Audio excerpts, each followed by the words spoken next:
म्हणजे प्रवीण तरडे सारख्या सगळ्या भुक्कड लोकांचा तो एक कार्यक्रम आहे. मी भुक्कड का म्हणतोय तुम्हाला माहितीये, ज्याने आपल्या बोकांडी स्वामी समर्थ बसवले, ज्याने आपल्या बोकांडी आनंद दिघे बसवले, अशा सगळ्या माणसांना तुम्ही बहुजनांच्या संस्थेमधनं मोठे करता. बहुजनांच्या संस्थेतनं उभा राहिलेला जो पैसा आहे तो बहुजनांच्या शिक्षणावर खर्च न होता लोकांच्या मनोरंजनावर जेव्हा खर्च होतो, त्याही बॅनर मधनं एखादा सांगलीतला रस्ता बरा होऊ शकला असता. आता प्रॉब्लेम त्या दोघांचा नाहीये, प्रॉब्लेम तिथं बॅनरच्या बद्दल काहीच हालचाल न करणाऱ्या सांगलीतल्या लोकांचा आहे. लोकांना येता जाताना हे बॅनर दिसत नाहीत का? दिसतात. लोकांना काय वाटतंय, आपण का नाही लावला हा बॅनर? आपण ह्यातला एक बॅनर लावला असता तर आपल्याही कुटुंबातल्या 4 लोकांची मुंडकी त्या बॅनरवर दिसू शकली असती. हा जो प्रॉब्लेम आहे हा आपल्या राजकीय संस्कृतीचा प्रॉब्लेम आहे आणि समकालीन महाराष्ट्राची राजकीय संस्कृती ही या स्वरूपाची आहे. या पार्श्वभूमीवर जेव्हा आम्ही लोक तुमच्याकडे येतो आणि आम्ही तुमच्याशी बोलताना असं म्हणतो की मराठी शाळांबद्दल बोललं पाहिजे, मराठी भाषेबद्दल बोललं पाहिजे, मराठी माणसाच्या रोजगाराच्या बद्दल बोललं पाहिजे, त्यावेळेला लोकांना असा प्रश्न पडतो की हे प्रश्न आपले आहेत का? म्हणजे आता तुम्ही बघा, या सीजेपीच्या कॉक्रोच जनता पार्टीच्या आंदोलनाचा एक महत्वाचा परिणाम म्हणजे भारतभरामध्ये मुलं आपापल्या शाळांमध्ये जाऊन बूम घेऊन किंवा छोटा कॅमेरा घेऊन आमच्या शाळेत टॉयलेट नाहीये, आमच्या शाळेत शिक्षक नाहीये हे सांगायला लागलेली आहे. आणि आपल्या पिढीतली माणसं काय म्हणतात, आपली मुलं किती शहाणी झाली आहेत. ही आपली मुलं शहाणी झाली आहेत हे आपण म्हणणं हे आपल्याला लाज नसल्याचं लक्षण आहे. त्या मुलांना शाळेत असताना आंदोलन करावंच लागता कामा नये. त्या मुलांना शाळेत अभ्यासच करावा लागला पाहिजे. त्या मुलांना शाळेत आनंदानंच बसता आलं पाहिजे. पण एखादा मुख्याध्यापक किंवा एखादी मुख्याध्यापक बाई काय म्हणते, नाही बाकी सगळं बरं आहे पण आतमध्ये वर्गात कुणीतरी पिंका टाकून ठेवलेल्या आहेत, टॉयलेटमध्ये मुलं बसायला गेली तर पाणी नाहीये. ही जी परिस्थिती आहे, आपण शाळेतल्या पोरांना जेन अल्फा म्हणून ज्यांचं आता आपण कौतुक करतो त्या मुलांना आपण आता आंदोलन करायला भाग पाडले. जेनझीच्या मुलांना आंदोलन करावं लागलं हे सुद्धा समाज म्हणून लाजिरवाणं आहे. कारण त्याही मुलांचं आयुष्य शिकण्यात गेलं पाहिजे. शिकण्यात गेल्यापेक्षा आपण त्यांचं आयुष्य लढण्यात घालवण्यात त्यांना भाग पाडतो आहोत. त्याच्या पुढची परिस्थिती आपण जेन अल्फाच्या बाबतीमध्ये आणलेली आहे. आता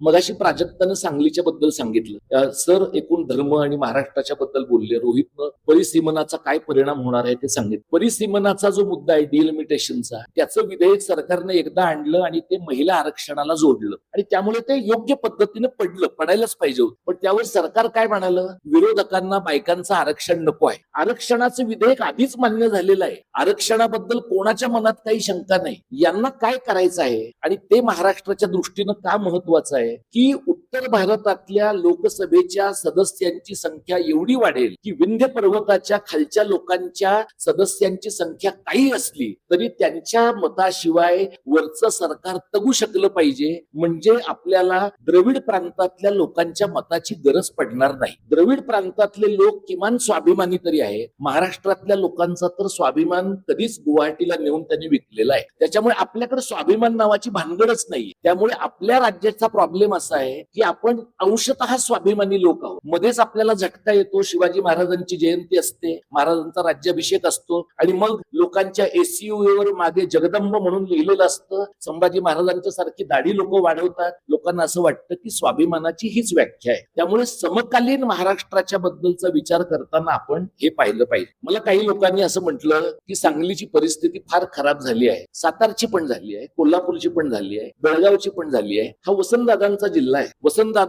वसंतदादांनी इथून तुरुंगातनं पळून जाताना मारलेली उडी आपल्याला माहिती आहे. पण त्या उडीचं आपल्याला सावरकरांच्या उडी इतकं नाही, त्याच्या 1% सुद्धा भांडवल सांगलीकरांना करता आलं नाही, महाराष्ट्रातल्या लोकांना करता आलं नाही. म्हणजे उडी मारणारा माणूस कोणत्या जातीचा आहे हे मॅटर करत. उडी मारणारा माणूस उच्चवर्णीय आहे का बहुजन आहे याच्यावर त्याची उडी किती लांब आहे आणि किती महत्वाची आहे मॅटर करत. सांगलीच्या माणसांनाच आता सांगलीच्या माणसाची उडी सांगण्याची वेळ आलेली आहे. हा नागनाथ अण्णा नायकवडींचा भाग आहे, क्रांतिसिंह नाना पाटलांचा आहे. याच जिल्ह्यामध्ये आत्ताच्या घडीला आपण काय करतो आहोत, आपण दुर्गा दौडी नेतो आहोत. याच जिल्ह्यामध्ये आता आपण काय करतो आहोत, याच जिल्ह्यामध्ये आपण हा तिरंगा ध्वज आपला नाही असं म्हणणाऱ्या माणसांच्या पालख्या वाहणारे लोक कोण आहे, बहुजन समाजातले आहे. आणि बहुजन समाजातली ही जी पोरं आहेत ती फक्त मराठा समाजातली नाही, ती ओबीसी मधली पण आहे. या सगळ्या समाजातली मुलं जेव्हा कुणाच्या पालख्या वाहतात त्या पालख्या वाहण्या राहण्यासाठीची सुरुवात मिरजेच्या दंगलीपासून कोणी करून दिलेली आहे? आपल्याच पुढाऱ्यांनी करून दिलेली आहे. म्हणजे बहुजनांच्या पुढाऱ्यांनी आपल्या लोकांना आपली स्थानिक सांगलीकर, स्थानिक मराठी या ओळखीपासून हिंदू आणि मुसलमान या ओळखीपर्यंत नेण्यासाठी काही लोकांना पैसे पुरवले, काही लोकांना मसल पॉवर पुरवली आणि आज अशी परिस्थिती आहे की कागदोपत्री वसंतदादांचा असलेला जिल्हा, कागदोपत्री शाहू महाराजांचा असलेला जिल्हा पूर्णतः संघ आणि भाजपच्या ताब्यामध्ये आहे. जर ही आणि कोल्हापुरात सुद्धा, कोल्हापुरातल्या लोकांना तर फारच आपण शाहू महाराजांचे वारस असल्याचा अभिमान आहे. तुम्ही शाहू महाराजांचे वारस आहात तर तुमच्या जिल्ह्यातले सगळेच आमदार आणि सगळे लोकप्रतिनिधी शाहू महाराजांच्या विचाराला काळीमा फासणाऱ्या विचार भूमिकेचे कसे काय येतात? म्हणजे काहीतरी तुमचं बेसिक मध्ये गणलं आहे. आता बेसिक मध्ये काय गणलं आहे की तुमची बहुजन म्हणून ओळख, तुमची स्थानिक सांगलीकर, सातारकर, कोल्हापूरकर म्हणून ओळख, तुमची मराठी म्हणून ओळख, याच्या पलीकडे तुमची हिंदू म्हणून ओळख, तुमची मुसलमान म्हणून ओळख आणि तुमची अशा प्रकारची धर्मांध माथे फिरू ओळख ही लोकांना महत्वाची वाटायला लागली आहे.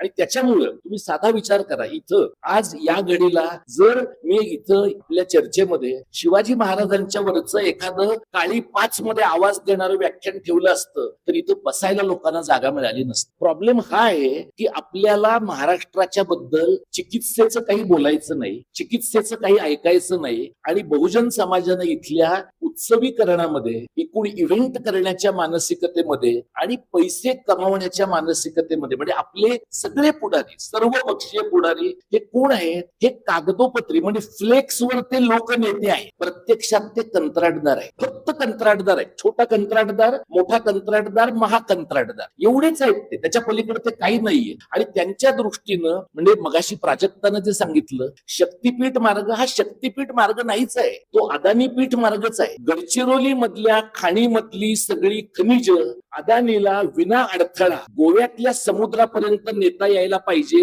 या कारणासाठी शक्तीपीठ नावाचं थोतांड त्यांनी बनवलेलं आहे. जसं अभिजात मराठी हे थोतांड आहे ना, तसं शक्तीपीठ हे दुसरं थोतांड आहे. कारण अभिजात मराठी ज्या वेळेला दर्जा मिळाला मराठी भाषेला, त्यावेळेला आपल्याला असं सांगण्यात आलं की मराठी भाषेला दरवर्षी 300 ते 500 कोटी रुपये मिळतील. तुम्ही रेकॉर्ड चेक करा, सेंट्रल इन्स्टिट्यूट ऑफ इंडियन लँग्वेजचा चेक करा, भारत सरकारच्या सांस्कृतिक मंत्रालयाचा चेक करा, महाराष्ट्र सरकारच्या मराठी भाषा विभागाचा चेक करा. गेल्या 2.25 वर्षात 1 रुपया सुद्धा मराठी भाषेला मिळालेला नाही. त्याच अहवालामध्ये असं म्हटलं होतं की देशातल्या 50 विद्यापीठांमध्ये मराठी भाषेची चेअर होणार आहे, अध्यासन होणार आहे. 2006 ला जी चेअर आपल्याकडे सुरू झाली JNU मध्ये, ती 2026 मध्ये पूर्ण झाली. म्हणजे एक अध्यासन व्हायला 20 वर्ष लागतात, 50 अध्यासन व्हायला 1000 वर्ष लागतात. त्यामुळे 1000 वर्ष आपल्यातला जो कोणी जगणार असेल तोच महामानव किंवा ती महास्त्री, तीच फक्त शेवटचं अध्यासन पाहू शकते. दुसरं आपल्यातले कोणीही मर्त्य मानव त्या प्रकारची अध्यासन पाहू शकणार नाही. आता हे का घडत आहे?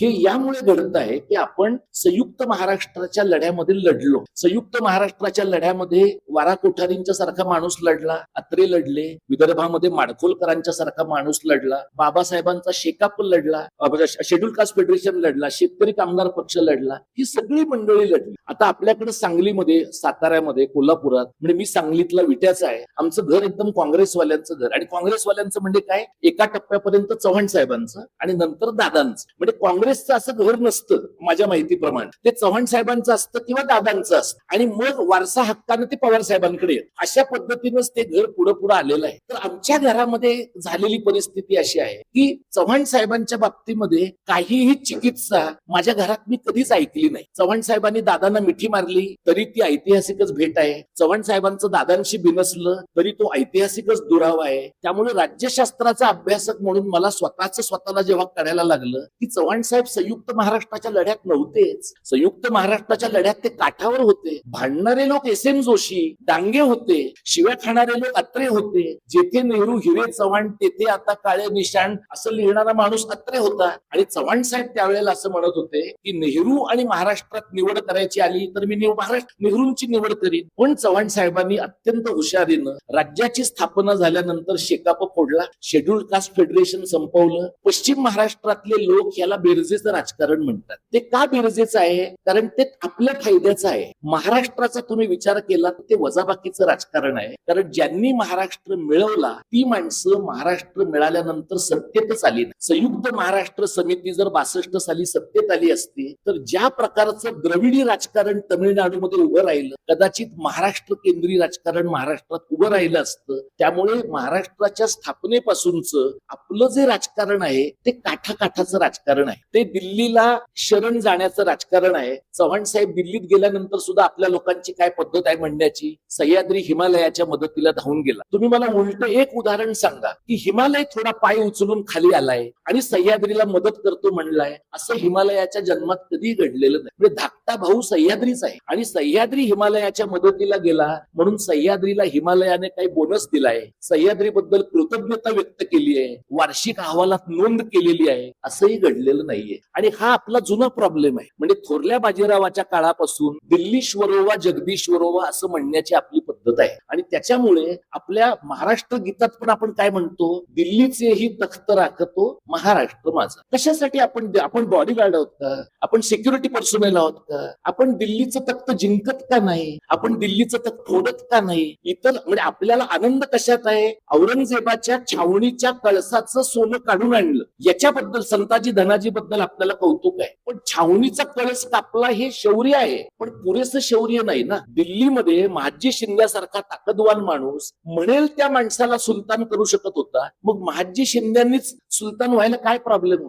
हा आपल्या माइंडसेटचा प्रॉब्लेम आहे की आपण कायम नंबर 2 वरच आहोत. आणि म्हणून तुम्ही बघा, आपली एक समाज म्हणून कायमची शोकांतिका आहे. आणि जेव्हा मोदींसारखा माणूस म्हणतो की शरद पवार हा या देशाला न लाभलेला सर्वात चांगला पंतप्रधान आहे, तेव्हा आपल्याला वाटतं की अरे अरे किती खरं बोलतायत. म्हणजे तेव्हा आपल्याला असं नाही वाटत की मोदींसारख्या भामट्याने हे सांगणं याच्यात काय पॉईंट नाही. तुम्ही लक्षात घ्या, कुठला माणूस बोलतो याच्यावर त्या वाक्याचा सत्यार्थ ठरवावा किंवा ठरवू नये हे पण महाराष्ट्राच्या आकलनामध्ये काहीतरी इश्यू आहे. त्यामुळे आता आपण ज्या वेळेला महाराष्ट्र धर्म मराठी कारण याच्याबद्दल बोलतो आहोत, चर्चा करतो आहोत, 2-3 प्रश्न मी तुमच्या समोर मांडतो. एक म्हणजे मगाशी प्राजक्तानं सांगितलं, रोहित पण म्हणला की डिलिमिटेशन ज्या वेळेला होईल तेव्हा MMRच्या प्रांताचं काही फार महत्वाचं बिनसलेलं ऑलरेडी आहे, याच्या पलीकडे बिनसणार आहे. कारण या राज्यातली जवळपास 4.25 कोटी लोकसंख्या आता MMR प्रांतात आहे. तुम्ही आपल्या राज्याचे आताचे जे मुख्यमंत्री आहेत ते कधीही ठाणे जिल्हा, पालघर जिल्हा, रायगड जिल्हा असं म्हणत नाहीत. ते बोलताना सदैव MMRचा प्रांत असंच म्हणतात. आता हे MMR जे आहे ते कशातनं आलंय,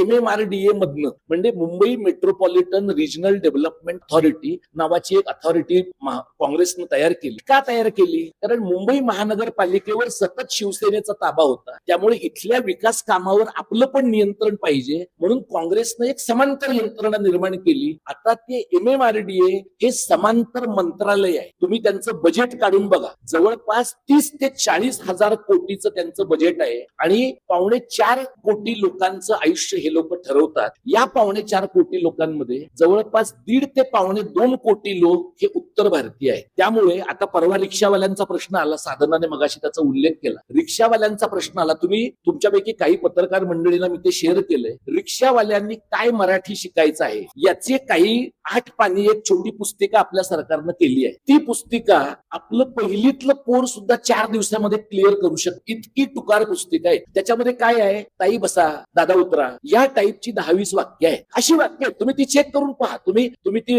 म्हणजे त्याच्यासाठी तुम्हाला माणूस सुद्धा एम्प्लॉय करण्याची गरज नाही. ChatGPT वरच तुम्हाला ती वाक्य सहजासहजी मिळू शकतात. ही वाक्य करण्यासाठी सरकारनं काय केलं, हे रिक्षा टॅक्सीवाले महाराष्ट्रात 40 वर्ष राहिले, 25 ते 40 वर्ष राहिले. ते राहिल्यावर ते काय म्हणतात, आम्हाला नाही मराठी बोलायचं, तुम्हाला हिंदी बोलायचं असेल तर तुम्ही बोला, कारण हिंदी ही राष्ट्रभाषा आहे. आता हा गैरसमज पिकवून ठेवणारा देशातला सर्वात मूर्ख प्रांत आपला आहे. देशात इतरत्र कुठेही असा प्रांत नाहीये. म्हणजे गांधींनी स्वतः दक्षिण भारतातल्या लोकांना हिंदी शिकायला पाठवलं. तुम्ही घटना समितीतली चर्चा बघा, घटना समितीतल्या चर्चेमध्ये काही दाक्षिणात्य लोकांनी असं म्हटलंय हिंदी विषयक चर्चेत की आम्ही हिंदी शिकण्यासाठी म्हणून गांधींच्या सूचनेवरनं दक्षिणेत गेलो, आमच्या लोकांना हिंदी शिकवलं. आणि आम्ही काय शिकवलं तर एक काहीतरी लिंक लँग्वेज यावी म्हणून. पण तुम्ही आता आमच्या असे बोकांडे बसलाय की तुम्ही आम्हाला आमच्या भाषांना श्वास पण घेऊ देत नाही. हे लोक 46 साली बोलतायत. आणि 2025 ला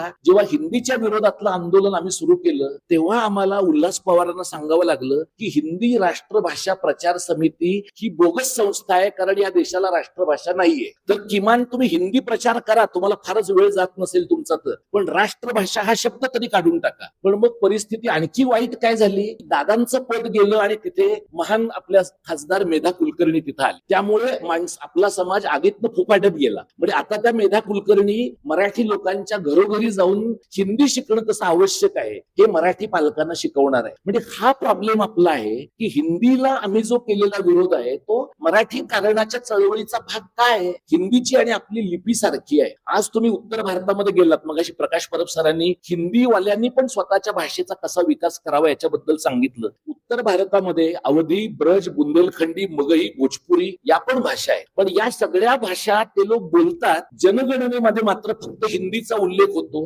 त्यामुळे हिंदीची लोकसंख्या सुजलेली आहे. हिंदीची लोकसंख्या मोठ्या प्रमाणात दिसते कारण त्या लोकसंख्येच्या आधारे हिंदीला पैसा मिळतो. तुम्ही आजही केंद्र सरकारचं department of official language, ministry of home minister हे काढून बघा. या केंद्र सरकारच्या मंत्रालयात फक्त राजभाषा मंत्रालय आहे. हे राजभाषा मंत्रालय कधी आलंय? जेव्हा सरदार पटेलांच्या काळामध्ये संस्थानांचं विलिनीकरण व्हायचं होतं तेव्हा डिपार्टमेंट ऑफ स्टेट्स होतं. तेच डिपार्टमेंट ऑफ स्टेट्सचा एक भाग आता डिपार्टमेंट ऑफ ऑफिशियल लँग्वेज आहे. म्हणजे देशाला 75 वर्ष झाल्यानंतर सुद्धा आणि घटनेच्या 8व्या परिशिष्टामध्ये 22 भाषा असताना सुद्धा आत्ताच्या घडीला आपल्या सरकारला ministry of official languages in India असं मंत्रालय स्थापन करायला काय हरकत आहे. पण ते का करत नाही? कारण सर्वाधिक पैसा त्यांना कशावर खर्च करायचा आहे? हिंदीवर. आणि भाजप आणि संघाला त्याच्या खालोखाल जो पैसा खर्च करायचा आहे तो संस्कृतवर करायचा आहे. कारण भाजप आणि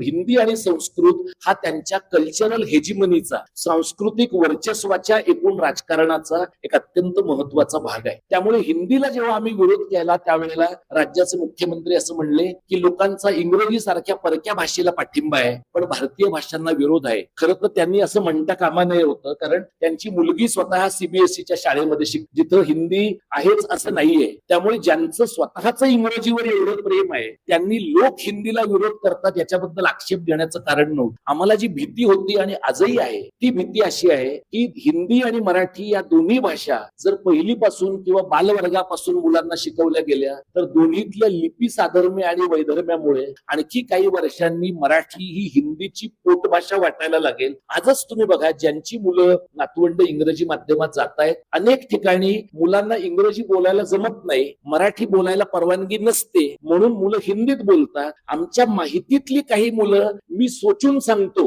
अशा प्रकारचं मराठी बोलतायत आणि हे जे आहे हे आता आपल्याला चूक दिसतंय. आणखी 10-20 वर्षांनी लोकांना हेच न्यू नॉर्मल आहे अशा प्रकारे वाटण्याची शक्यता आहे. आणि त्यामुळे आम्ही ज्या वेळेला महाराष्ट्र धर्माची, मराठी कारणाची मांडणी करतो त्यावेळेला शाळेपासून सुरुवात करतो, भाषेच्या टप्प्यापर्यंत येतो आणि मग मराठी माणसाच्या रोजगार आणि महाराष्ट्राच्या एकूण रचनेपर्यंत आम्ही सगळ्यांना सोबत घेऊन जातो. आता महाराष्ट्राच्या विकासाचा मुद्दा किंवा विनाशकारी विकासाचा मुद्दा प्राजक्ताने मांडला. महाराष्ट्रामध्ये आता अशी परिस्थिती आहे की अदानी आणि लोढा नकाशावर जिथं बोट ठेवतील ते भूभाग त्यांना मिळतात. मुंबईमध्ये मिठागराची जागा घ्या, कलेक्टरची जागा घ्या, खारफुटीची जागा घ्या. अदानीला धारावी विकसित करता यावं म्हणून वाटेल तेवढी जागा सरकार त्यांना देतंय आणि महानगरपालिका, स्थानिक स्वराज्य संस्था आणि महाराष्ट्राचं विधिमंडळ हे जवळपास त्यांच्या पर्सनल दिमतीला आहे. इथं म्हणजे सांगली आणि कोल्हापुरातल्या ज्या मंडळींनी काही वर्षांपूर्वी एनडी साहेबांच्या नेतृत्वाखाली महामुंबई एसीझेडच्या प्रकल्पासाठीच्या विरोधात काम केलं असेल त्यातल्या काहींना कदाचित हे आठवत असेल की रिलायन्सचं ज्या वेळेला महामुंबई एसीझेड आलं त्यावेळेला त्या एसीझेडचे सगळे अधिकारी सरकारच्याच ऑफिसमध्ये बसून काम करत होते. म्हणजे सरकार आणि अंबानी यांच्यातली सीमारेषा एवढी पुसट झालेली आहे की सरकार कुठं संपतं आणि अंबानी कुठं सुरू होतो हे आपल्याला कळतच नाही. जसं अटल सेतू कुठं संपतो आणि अंबानीची जमीन कुठं सुरू होते हे आपल्याला कळत नाही, अशाच प्रकारची ही परिस्थिती आहे. आणि हे अनेक अभ्यासकांनी, कार्यकर्त्यांनी म्हटलं की हे देशाचे 2 जण आहेत, A1 आणि A2, अंबानी आणि अदानी. या दोघांच्या मदतीसाठी ही व्यवस्था चालते. आता या दोघांच्या मदतीसाठी चालणारी ही जी व्यवस्था आहे त्या व्यवस्थेच्या पोटामध्ये उभं राहणारं धर्मकारण आहे जे महाराष्ट्राच्या विरोधी जाणार आहे. मी कुडाळला आता जाऊन आलो, सर तिथं राहतात, आम्ही तिथं महाराष्ट्र धर्म शिबिर घेतलं. संपूर्ण सिंधुदुर्ग जिल्ह्याचं नितेश राणेच्या कृपेनं अत्यंतिक टोकदार हिंदुत्वीकरण झालेलं आहे. म्हणजे मुसलमानांना बाजारात वस्तू विकताना पंचायत होते. म्हणजे फक्त मुसलमानांना नाही, एखाद्या हिंदू माणसानं घरं विकत घेतली, रीतसर बाजारामध्ये विकत घेतली आणि तो सावंतवाडीत वर्ण आंबोलीच्या घाटातनं खाली कोकणात उतरला तरी गोरक्षक आपोआप निर्माण होतात आणि ते म्हणतात नाही पण हे तुम्ही कत्तलच करायला घेऊन चाललाय. ते त्या माणसाला मारतात, काढून घेतात आणि मग स्वतः नेऊन कत्तल करतात. तुमच्या लक्षात येईल परिस्थिती अशी आहे की भांडवली अर्थव्यवस्थेच्या नियमन करणाऱ्या माणसांच्या सोबत धार्मिक अतिरेकीपणा करणाऱ्या माणसांची गट्टी जमलेली आहे. आणि त्यामुळे गेल्या 5-7 वर्षात तुम्ही बघा, तुम्ही नुसतं एक मॅप महाराष्ट्राचा काढून बघितला तर महाराष्ट्रातल्या बहुतांश उजव्या राजकीय पक्षांनी महाराष्ट्रातलं एकही धार्मिक स्थळ सोडलेलं नाही जिथे लोकांना त्यांनी फुकट नेऊन आणलेलं नाही. हे लाडकी बहिणीच्या पुढचं पाऊल आहे. लाडकी बहीण हे निवडणूक केंद्रीय पाऊल आहे. लाडका भाऊ, लाडकी ताई, लाडका मेहुणा हे सगळी मधली पाऊल आहे. या काळामध्ये तुम्ही मुसलमान आहात का, तुम्हाला अजमेरला नेतो. तुम्ही बौद्ध आहात का, तुम्हाला दीक्षाभूमीला नेतो. तुम्हाला शिर्डीला घेऊन जातो. या सगळ्या प्रक्रियेमधनं माणसांच्या संवेदनांचं असं बदिरीकरण यांनी घडवून आणलेलं आहे. त्यामुळे आमच्यासारखे लोक ज्यावेळेला महाराष्ट्रामध्ये जाऊन आम्ही लोकांना सांगतो की मराठी शाळा बंद पडतायत, ग्रामीण भागातल्या मराठी शाळा बंद पडतायत, बहुजनांच्या शाळा बंद पडतायत. हे मी तुम्हाला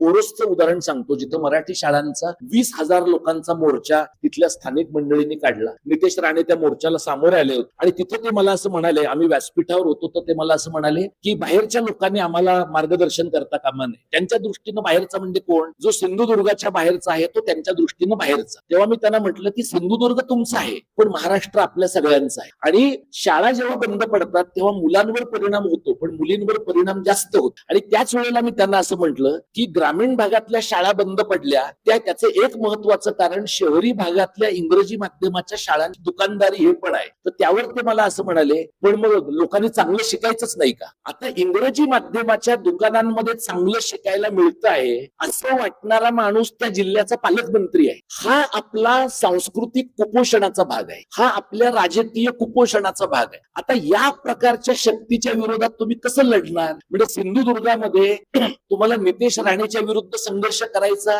म्हणजे कुठेतरी तुमची डेड बॉडीच सापडण्याची शक्यता आहे. रत्नागिरीमध्ये तुम्हाला उदय सामंत आणि त्याच्या भावाच्या विरुद्ध संघर्ष करायचा तर तुमच्या घरी कधीतरी रात्री पाकिट येईल किंवा कोणतरी मारणारे लोक येतील अशी शक्यता आहे. सांगली, सातारा, कोल्हापुरात अशा प्रकारे तुम्ही काही करायचं म्हटलं तर कुणीतरी धर्माचे साथीदार तुमच्या घरी येऊन हे असं करणं तुम्हाला बोलणं शोभतं का असं म्हणून तुमच्या डोक्यावर शाई ओतण्याची शक्यता आहे. शाई ओतण्याचा अनुभव तुम्ही घेतलाय अलीकडच्या काळामध्ये काही लोकांनी. आता अशा परिस्थितीमध्ये महाराष्ट्राला आपण चिकित्सेची आणि विचार करणाऱ्या लोकांची भूमी म्हणू शकतो का हा एक महत्वाचा प्रश्न आहे. आता या पार्श्वभूमीवर आम्ही का फिरतो. तुम्ही असं म्हणाल 50-60 माणसं 100 माणसं तुमच्या कार्यक्रमाला येतील, ऐकतील. त्यातली सुद्धा माणसं कशी आहेत हे मराठीच्या चळवळीचं काम हे थोडंसं मल्टी लेव्हल मार्केटिंगचं अलीकडचं रूप आहे. म्हणजे ते कसं आहे ह्यांनी 6 माणसं गोळा करायची मग त्या 6 माणसांनी 6 माणसं गोळा करायची. हे यशस्वी मॉडेल आहे. अयशस्वी मॉडेल कुठलं आहे जे आमचं आहे ते काय आहे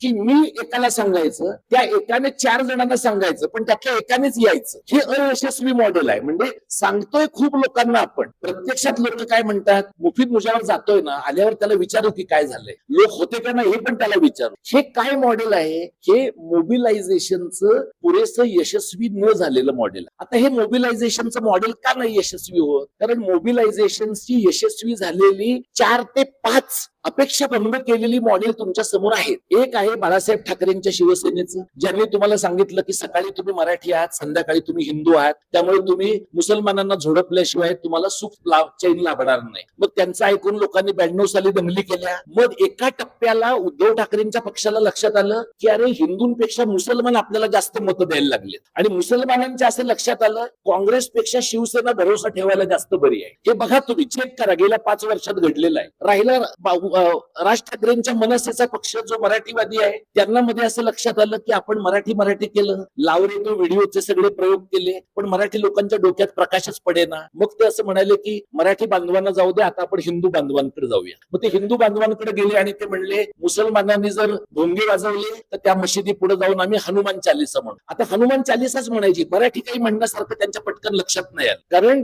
आपली विध्वंसाची भाषा पण हिंदी आहे. विध्वंसासाठी सुद्धा किंवा संघर्ष विकासासाठी सुद्धा मराठी नाही वापरता येत आपल्याला. मग थोड्या दिवसानं त्यांच्या लक्षात आलं की अरे जोपर्यंत संघ आणि भाजपवाले हयात आहेत तोपर्यंत आपल्या गरीब हिंदुत्वाच्या मॉडेलला कोण विचारणार आहे. मग वर्ष 2 वर्षानंतर साक्षात्काराचे क्षण आल्याने ते परत आले. राहिले दोन कोण, विकासासाठी भाजपकडे गेलेला दादांचा पक्ष आणि विकासासाठी शहांकडे गेलेला शिंदेचा पक्ष. हे सगळे लोक कोणत्या विकासासाठी गेलेले आहेत तुम्हाला माहिती आहे. प्रत्येकी 50 कोटी ही जर आपण विकासाची मिनिमम व्याख्या धरली तर 20 पागे जर आता असते तर आपली रोजगार हमी योजना एवढी यशस्वी झालेली आहे हे ऐकून त्यांना फार धन्यता वाटली असती. तर कुठं वर असतील त्यांच्या आत्म्याला शांतता लाभली असेल की साधा 100 रुपये रोजगार 72च्या दुष्काळात मिळावा म्हणून त्यांनी जी योजना काढली ती योजना थेट त्यांच्या राज्यात लोकप्रतिनिधींना किमान 50 कोटीच्या रोजगार हमीची आपण सोय करून दिलेली आहे. इतकं हे बदललंय. आता या दोन पक्षांचा काहीही मराठीशी महाराष्ट्र धर्माशी संबंध नाही.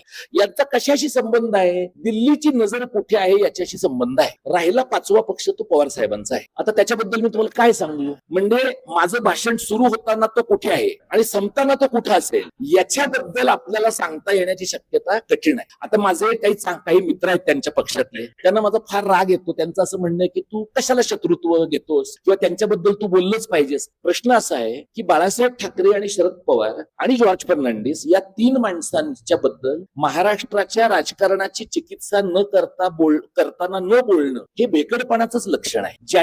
ज्यांच्यामध्ये महाराष्ट्राचं सर्वाधिक भलं करण्याची क्षमता होती आणि ज्यांनी आपली क्षमता कदाचित आकलनाच्या अभावानं कदाचित राजकीय स्वार्थापोटी नीट वापरली नाही, त्यामुळे त्यांची चिकित्सा करणं ही एका पातळीवर आपण आपलीच चिकित्सा करण्यासारखं आहे की आपण आधी काय चुकवलं ते यानंतरच्या काळामध्ये करता कामा नये हे आपल्याला कळलं पाहिजे. मग या पातळीवर आमच्यासारखे लोक जेव्हा मराठी कारणाची महाराष्ट्र धर्माची मांडणी आम्ही करतो तेव्हा यातनं काय प्रकारचं राजकारण उभं राहू शकतं का मला लोक विचारतात. मग तुम्हाला काय राजकारण करायचं आहे, तर राजकारण न केलेली गोष्टच नाही. मी प्राध्यापक आहे आणि मी महाराष्ट्रात आमच्या अनेक विद्यापीठांमधले प्राध्यापक नवी जी व्यवस्था निर्माण झालेली आहे तिच्या मांडीवर अलगद जाऊन बसलेले असताना मी त्याच्या विरोधामध्ये माझी भूमिका मांडतो आणि मी स्वतःला माझं करिअर पणाला लावून काम करतो. ही पॉलिटिकल भूमिका आहे, त्याच्यात कोणावरही उपकार नाही. मला हौस आहे म्हणून मी ते करतो, माझं कन्व्हिक्शन आहे. त्यामुळे जी माझी राजकीय भूमिका आहे त्याच्या डायगोनली ऑपोजिट आणखी कोणाची तरी राजकीय भूमिका असू शकते. कुठेही कोणत्याही सार्वजनिक व्यवहारामध्ये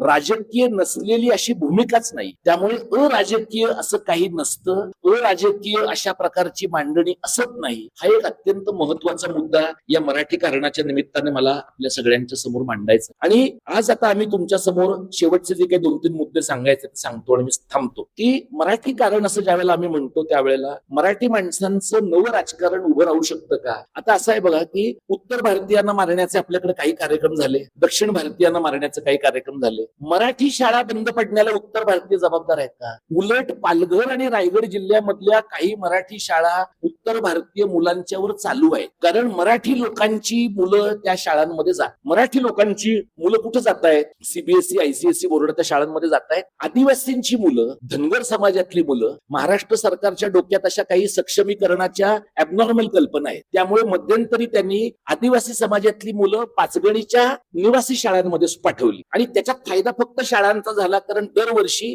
काही एक फी त्या शाळांना देण्यात आली. आता चौंडीला ज्या वेळेला सभा झाली त्यावेळेला मंत्रिमंडळाचं अधिवेशन झालं तेव्हा धनगर समाजातल्या मुली त्यांनी तिथं पाठवायचं ठरवलं. त्याची पण फी सरकार भरणार आहे. तर इंग्रजी माध्यमाच्या निवासी शाळांमध्ये पाठवलेली मुलं वर्षभराच्या नंतर परत गेली, कारण त्या शाळा इतक्या बदमाश आहेत की त्यांनी त्यांच्या वर्गातल्या धनदांडग्या मुलांच्या बरोबर ह्या मुलांना बसवलं नाही. ही नवी अस्पृश्य जमात आहे त्यांच्या दृष्टीनं. जशी आरटी मध्ये शिकणारी मुलं ही बड्या धनदांडग्यांच्या शाळांमधली अस्पृश्यांची जमात आहे आणि अशा प्रकारची अस्पृश्यांची जमात क्रिएट केल्याबद्दल सरकार इंग्रजी माध्यमाच्या शाळांना 25% मुलांचं मागल्या दरवाजाने अनुदान देत आहे. म्हणजे मराठी शाळांचं अनुदान बंद करायचं आणि इंग्रजी माध्यमाच्या शाळांच्या 25% मुलांचं मागल्या दरवाजाने अनुदान चालू करायचं, अशा प्रकारचा विपरीत कारभार महाराष्ट्रामध्ये चालू आहे. या परिस्थितीमध्ये अशा सारख्या बैठका जेव्हा आपण घेतो 2 अपेक्षा मी तुमच्या समोर मांडतो आणि थांबतो. एक म्हणजे अधिक सजग होणं, अधिक सक्रिय होणं आणि आपल्या भोवतालच्या परिस्थितीबद्दल धाडसानं बोलणं. हे शक्य आहे का, हा एक विचार आपण केला पाहिजे. म्हणजे दिल्लीमधल्या मुलांच्या आंदोलनाचं एक यश असं आहे की मुलं रॅपिड ऍक्शन फोर्सच्या लोकांच्या समोर पुष्पगुच्छ घेऊन उभी राहिली आणि तुमच्या घरच्यांना जाऊन सांगा की तुम्ही आम्हाला मारलं हे सांगितलं. एका मुलीनं हेल्मेट घातलेल्या पोलीस बाईंच्या हेल्मेटमध्ये हात घातला. दादरमध्ये एक मुलगी बसच्या समोर उभी राहिली. हे धाडस हे चळवळीमधनं येणारं धाडस आहे. म्हणजे खूप मागे ज्या वेळेला गांधींनी दांडीचा सत्याग्रह केला त्याच्या सुरुवातीची जी मांडणी ब्रिटिश मंडळींनी केली आहे, भारतीय मंडळींनी पण केली आहे. कोणालाही असं वाटत नव्हतं की या माणसाचा हा सत्याग्रह यशस्वी होईल. लोकांना असं वाटत होतं की 60-70-80 माणसं घेऊन हा चालत चाललेला आहे, लोक मीठ उचलतील, पोलीस धोपटतील, पुढे काहीच होणार नाही. पण पोलिसांनी मारल्यानंतर माणसं मार खातील पण पळून जाणार नाहीत हा मेसेज होता. आणि म्हणून याच जिल्ह्यामधल्या माडगुळकरांनी उचललेस तू मीठ मुठभर साम्राज्याचा कचला पाया अशी ओळ लिहिली. आता तुम्ही मला सांगा, अशा कविता लिहिणाऱ्या माणसांसाठी माडगुळ्यात बामणाचा पत्रा आहे. माडगुळकर कुठे आहे? आता आपल्याकडे सगळे विश्वास पाटील किंवा विश्वास नांगरे पाटीलच आहे, जे भुक्कड लोक आहे, जे व्यवस्थेचे भालदार चोपदार आहे, ज्यांना पद्म पुरस्कार पाहिजे, साहित्य अकादमीवर जायचंय. अशा कोणाचा कोणत्या परिसंस्थेमध्ये आपण माणसं वाढलोत आणि कुठल्या टोकाला आपण गेलो याचा एक विचार आपण करावा. हा एक मुद्दा मी सांग. आणि दुसरं मला असं वाटतं की भाषेचा संघर्ष आणि महाराष्ट्र धर्माचा संघर्ष ही दीर्घकाळ चालणारी लढाई आहे. संयुक्त महाराष्ट्राच्या लढ्यामध्ये जी 107 माणसं मेली, त्या माणसांना पुढे काय बरं होणार आहे हे माहिती पण नव्हतं. लोक लढले, लोक मेले. सीमा भागामध्ये तुम्ही बघा, मारुती बेन्नाळकर पासून अनेक लोकांनी जीव गमावले, कन्नड सक्तीच्या आंदोलनात गमावले. आपल्याला किमान महाराष्ट्र मिळाला, सीमा भागातल्या लोकांना त्यांच्या हक्काच्या राज्यात यायला पण मिळालेलं नाही, तरी सुद्धा लोक लढतात. तर मला असं वाटतं की या प्रकारची ताकद लोकसंघटनामधनं निर्माण होण्यासाठी काही काम केलं पाहिजे. आम्ही चौघांनी ही सगळी मांडणी तुमच्या समोर केली. इथं मी माझं बोलणं थांबवतो आहे. जे काही प्रश्न तुम्हाला आता साधनाने आणि आमच्या मंडळींनी महेंद्रने वगैरे तुमच्याकडे कागद दिले, आमच्या सगळ्या वक्त्यांच्या संबंधात तुम्हाला जे काही प्रश्न असतील आवर्जून विचारा. काही पटलं नसेल तरी मोकळेपणाने सांगा. आणि इथं सांगलीमध्ये आता इथे 50 लोक दिसतात, प्रत्यक्षामध्ये 5 माणसं जरी कामासाठी उभी राहिली तरी सुद्धा मला वाटतं की एक बऱ्या प्रकारचं संघटन होण्याची शक्यता आहे. म्हणजे इथं कुठल्याही जिल्ह्यात, कुठल्याही शहरात चांगल्या गोष्टी असतात.